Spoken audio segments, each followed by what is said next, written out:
Helping Seniors Television, all about improving quality of life for seniors. If you're a senior, know a senior, or plan to be a senior, then this show is for you. It's all about helping you develop your own aging plan so you can age actively and with dignity. Helping Seniors Television from the Helping Seniors Network of information, education, and resources.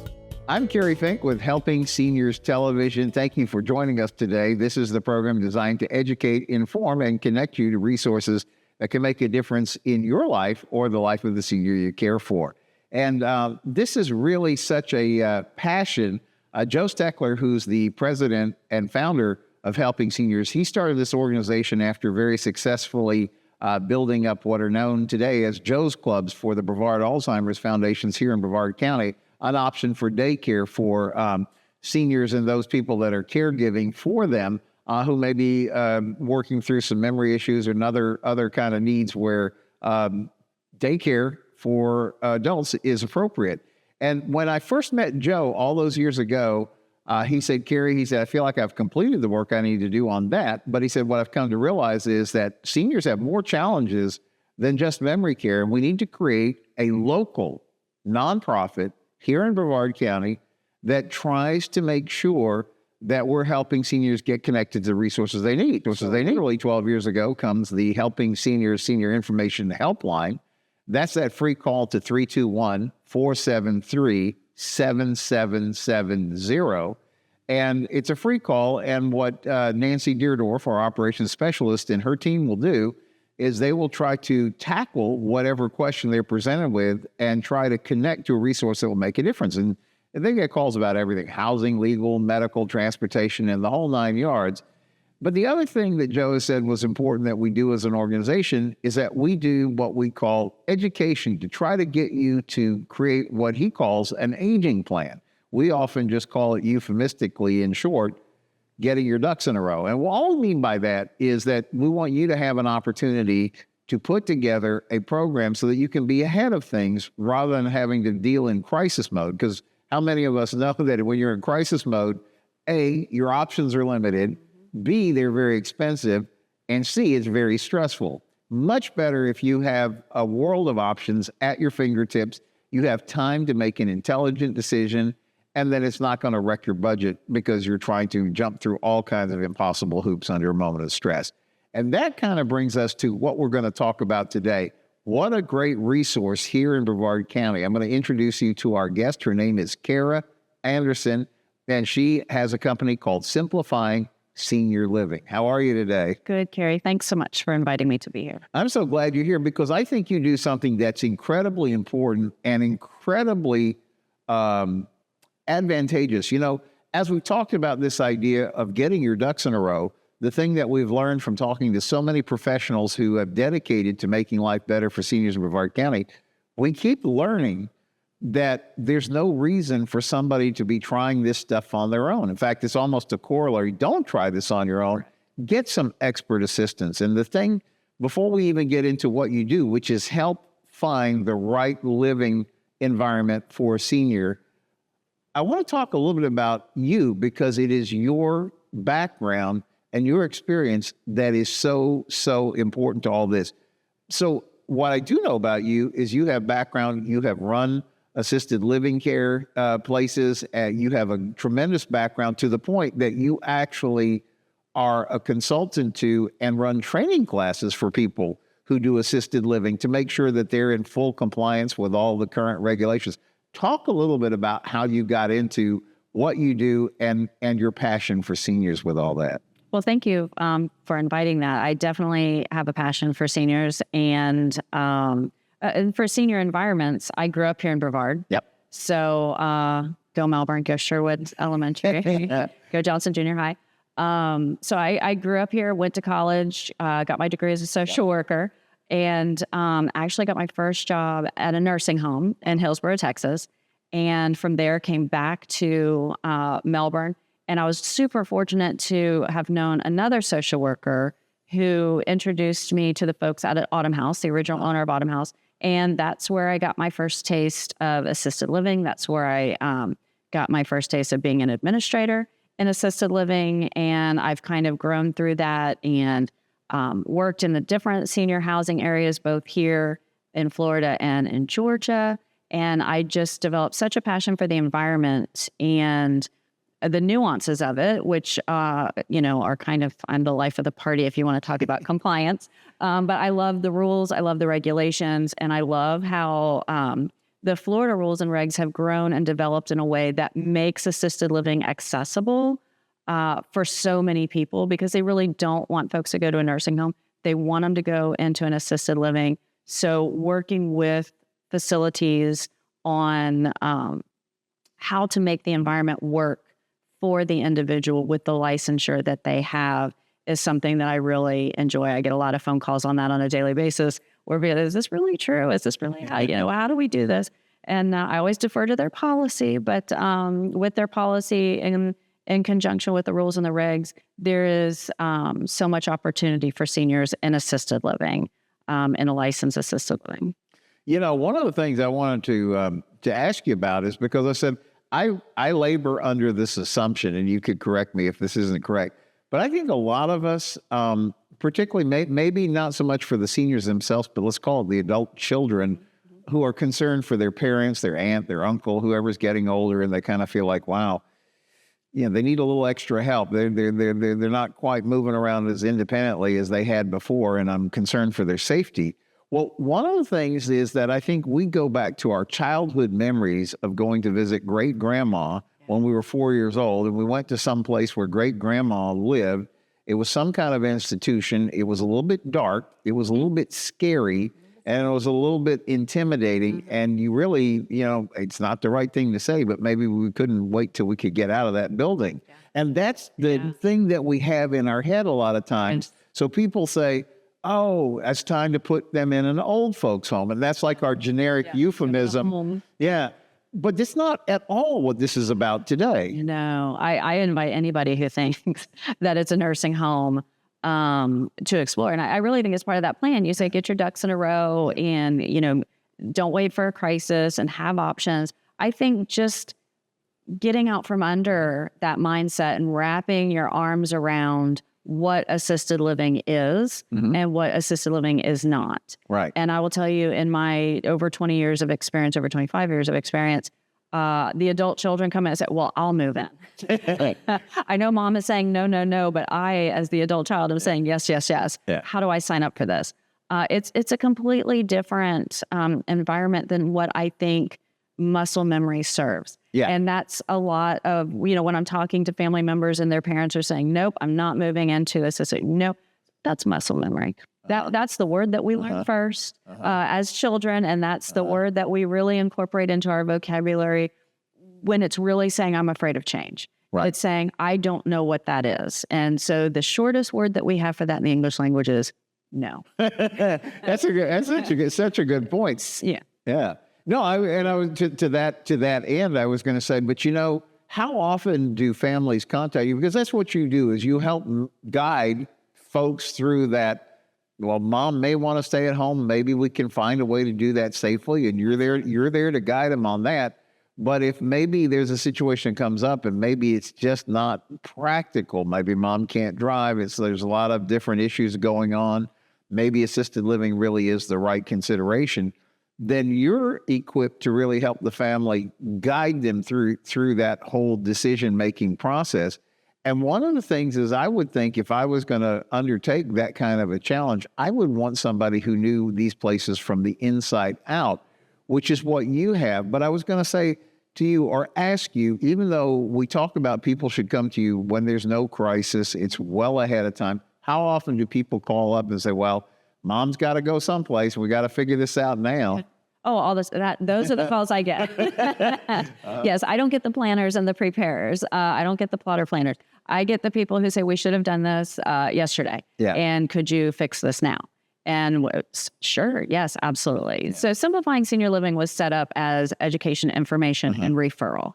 And that's any education that you need regarding seniors. That's any information that you need regarding seniors, and referrals to any service that's appropriate. Right. And that is our goal every time that we answer a phone. And if independent living, assisted living, or memory care is not an appropriate referral, we try and find the services that best suit the needs of the individual. We don't compel anybody to move. I have a lot of adult children that say, hey, can you just come tell my parents they need to move? That's a very special task for the adult child. Yeah. That's not my task.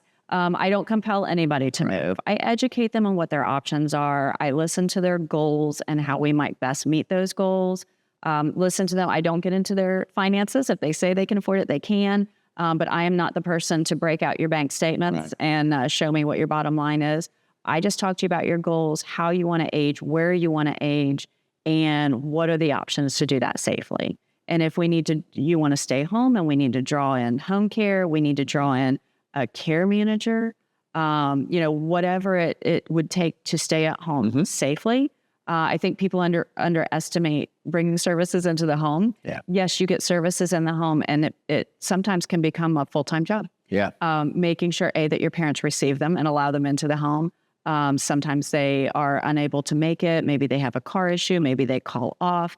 Staffing is a challenge everywhere right now. So what happens when that caregiver doesn't show up in the home? Right. If they're in an assisted living, the assisted living is responsible for all of those things. Right. So, staying in the home can be advantageous in some regards. And sometimes it can be a Band-Aid. Yeah. Until that crisis occurs that really does propel that person into a different level of care. Well, there's another argument that I want to see if makes sense to you, is that I've heard like a lot of folks say, yeah, but you don't know mom. She just likes to stay at home. That's what she really wants to do. And what's mom really doing? Mom is sitting at home by herself all day watching TV.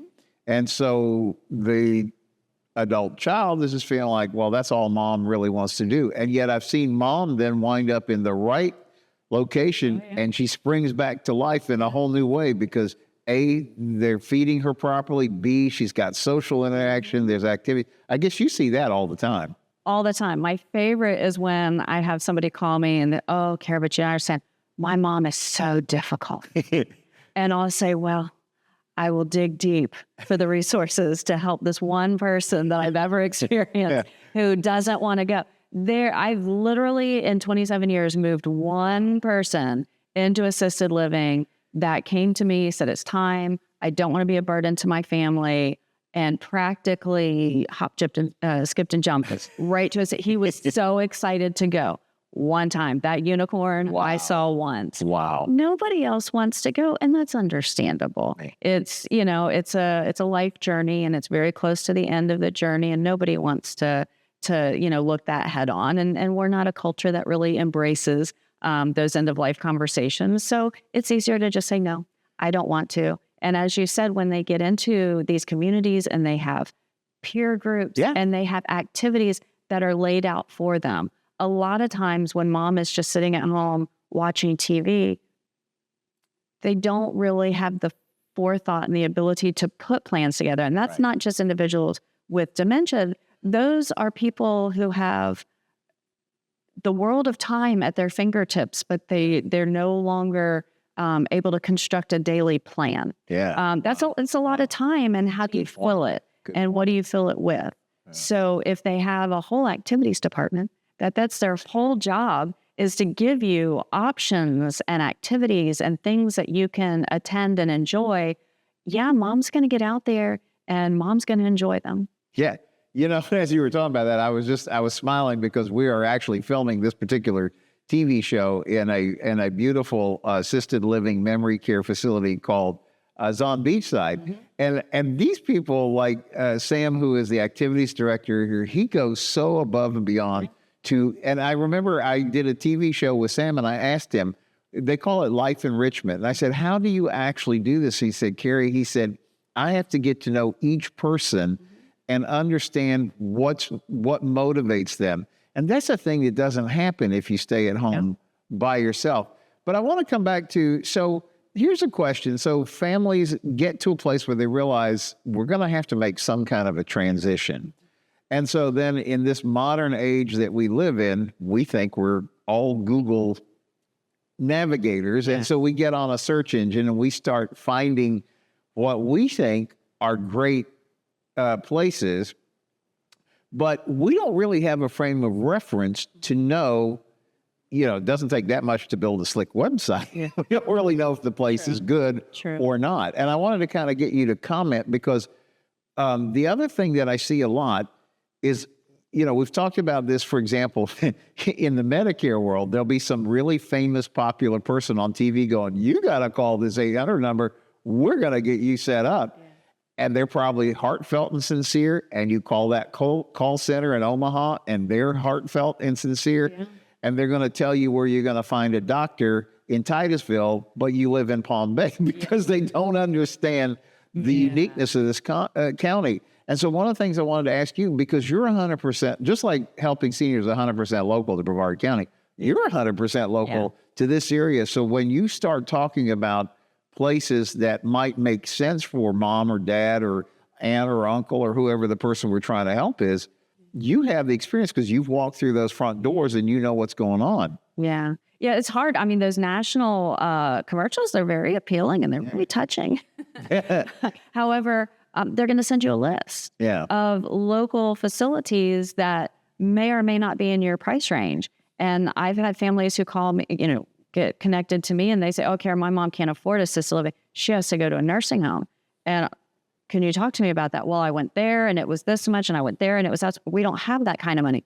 Okay, well, let's talk about your budget. Right. And maybe we can find some options that you can choose from that are more budget friendly for you. Yeah, there are some super expensive assisted living facilities out there.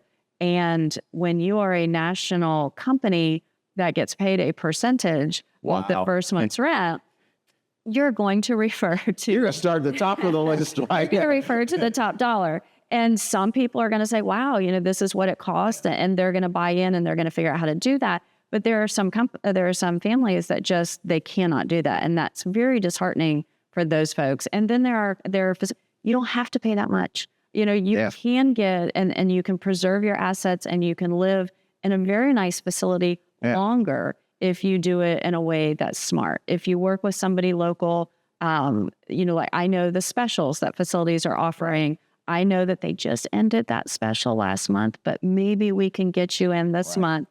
There's friendships, there's connections, there's local camaraderie in the healthcare industry here, and just staying local and letting your local resources help you. So with national companies, they don't have local resources like movers, folks who can come in and help you pick out the furniture that you need to move with you.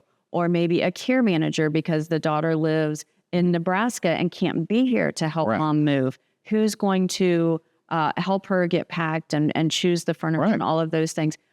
National companies do not have those local resources that you need because a move to assisted living, independent living, memory care typically does take a little bit of a village. It's not just a one and done kind of situation. You need a little village of people who know the landscape, who know the players, and can help you get things done. Yeah, there's a whole thing, right? Because I guess a lot of times that comes into conversations about downsizing and all that. And what I really want to come back to is I think one of the things that you told me as we were getting ready to do the TV show, I was really surprised because I said, I was surprised to hear how many different assisted livings exist in Brevard County. I think I threw a number at you like 130 or something. You said, oh, Kerry, it's got to be more like at least 150 now. It's about over 150 with COVID, and we've had some closings, and then we've had some new ones that have opened. It's right around there. That's a lot for one county. So think about this. If you try to Google your way through this or find some way to try to search on the internet, you're going to be confronted with whoever's paying. First of all, whoever's paying the biggest ad dollars is going to pop up at the top of your screen. But even if you start to weed your way through it, that's a lot to sort through. It's a lot. And then not knowing how much they cost, not knowing if they have anything available, not understanding that you might not have the need right now, but you can go look and you can find something that you really, really like and feel comfortable with. Maybe they don't have anything available right now, but you can get on a waiting list. And when they have something available, they can call you. If you're still not ready, you just pass and you wait for the next thing to come up. So there's so many ways that you can take your time finding the right place and then waiting for availability if there isn't anything, rather than waiting for crisis. And then you get whatever's available. And your options might narrow down a little bit. I work with folks who say, Kerry, we've got private pay now, but we're going to need to convert to Medicaid in the near future. We're going to need, to choose a facility that we can pay privately until, Medicaid, and we don't have to move.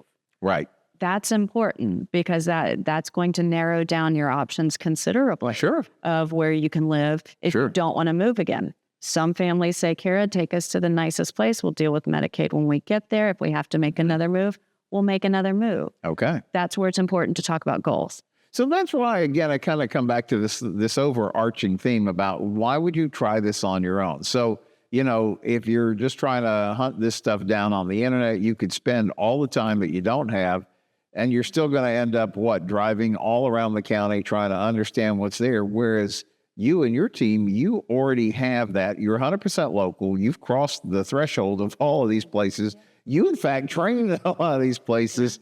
So you really have an insight into where things are, getting good care for mom or dad or whoever it is that we're concerned about. And that you understand the community. You can say like, okay, where do you go to the doctor? You can probably manage all those things in that conversation. Whereas if you're calling to somebody at the other end of an 800 line and you say Melbourne, they're going to go, oh, Australia. It's just like, I guess you're a real resource to the families at a time of need, but ideally they're going to get in touch with you well before there's need. What would you say to a family when they should give you a call? Before the need, not 15 years. I actually had one couple that wanted me to tour them at different communities. And I was like, really? When are you? We're thinking like 15, 20 years. Well, wait 15 or 20 years because the landscape's going to be very totally different by then. But, if you're looking at aging and you're starting that conversation, it's a good time to start looking. Okay. And I think with seniors, they receive it when they're healthy and it's not an imminent threat. Yeah. Nobody wants to talk about death and dying. Nobody wants to talk about end of life issues. I get it. Yeah. But when you are, you've got mom and dad talking about maybe downsizing from their 3,000 square foot home and they're thinking about a townhouse or a condo. Let's look at independent living just to throw it in the mix, just to consider it as an option, just to get an idea of what things look like. Because again, you're trying to get them to wrap their arms around the fact that they're not scary places. They're not dark, dingy dungeons. Right. Not that they ever were. I'm not saying that they were far more unpleasant, though. Of course, assisted living is a relatively new concept in the last 30 to 40 years. But getting them to kind of understand it's not the nursing home that they may have seen their parents or grandparents in, and just kind of talking through what's important to you. Yeah. If mom just likes to sit in a corner and read a book, because those folks do exist. Yeah. Let's find a place with a nice library and maybe a book club. Yeah. And one of the things I tell folks who just want to sit and read a book and they don't need to go to an assisted living is like, well, who's going to run book club? They need the librarians. Yeah. They need the book club leaders, and don't you want to talk to folks about your book once you finish? Wouldn't it be nice to have a nice roundtable conversation about a book that you really enjoy? Right. That's what these communities are for, or for all the folks that have shared interest, to be able to share those interests together instead of spending our last years looking at a television. Right. Because the television does not engage and the television does not have an opinion about our book. So I like to tell whatever it is that you like and that you're looking for, a resource like me, I can gather all the data. I can gather all the information. I can get what's in your budget. I can get what's in your immediate care needs. You have to go feel it. Right. You have to walk into it. I can't feel it for you. Right. I can't say, because I have people say, well, where would you put your parent? Well, that depends. Right. And everybody's family is different, right? Everybody's family is different. Yeah. My dad would appreciate a different environment than my mom. Yeah. And they're nowhere near needing any kind of facility. Right. So I want to see what's going to be available closer to when they're actually in need of a facility. So it's good just to wrap your head around the concept if you're not familiar with it, and do it, at a time that's not threatening, when we're not ill, we're not failing, we didn't just have a fall. Right. All of those things seem a little bit more threatening for a senior to leave their home, and they're going to break out. Yeah. The word no. And I get it, and I'm with them, and I tell families all the time, like, I'm kind of on their side. You don't want to be introducing these concepts when they're having a hard time. That's such a good point. And all too often it comes up like that. But one of the things that I really want to make sure that we get a moment to talk about is that I like the fact that from a family's perspective, we need to talk about what all this costs the family. And I love the answer. $0. I'm worth every penny. So yes, my services are free. You get all of my years of experience and knowledge for free. I get paid when I have a successful move into an independent living, assisted living, or a memory care.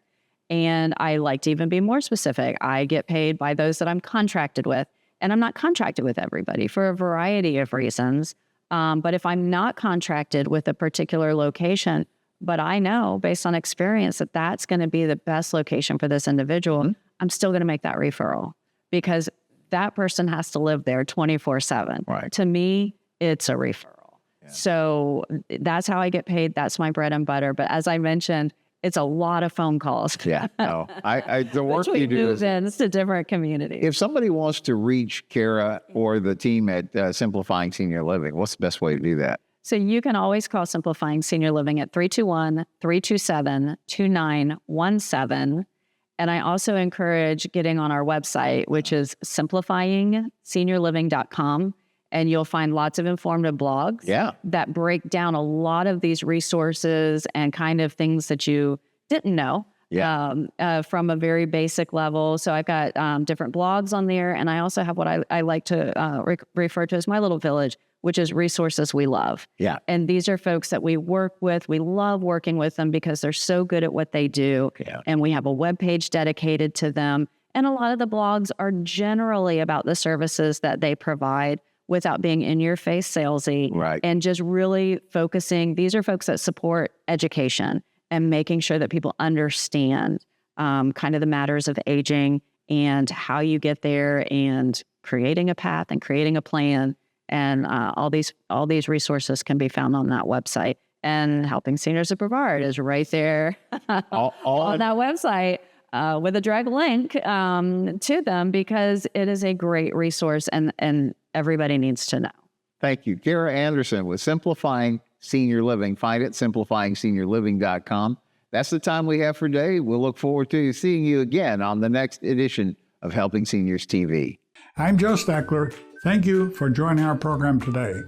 I'd like to remind you that our senior information line is available to you at 321-473-7770. There you can get help and direction that could be helpful for your specific situation or circumstances. The work of helping seniors is very important, but we can't do it alone. That is why our sponsors here in Brevard County are so important.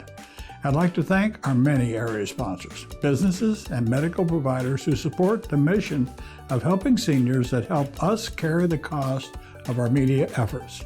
If you'd like to join us either as a business partner or simply donate as an individual, we welcome your call at 321-473-7770. You are always welcome to visit our website at www.helpingseniorsofbrevard.org. Thanks so much for your help. It does make a difference.